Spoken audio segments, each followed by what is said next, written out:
Today is Sunday, March 24th, and the puppies are about 3.5 weeks old. And Charles went out yesterday and did some bird training with some quail and brought one home for the puppies to check out.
I guess I might as well start putting puppy food in Sue's dish if the puppies are gonna eat it.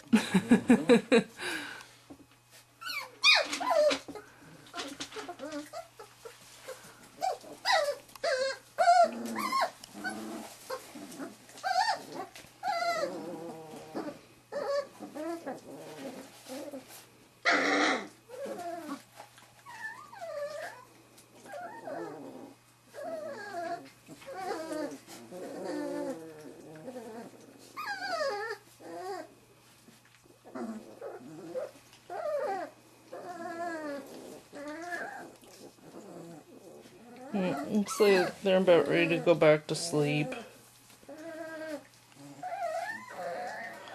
Alright, puppies.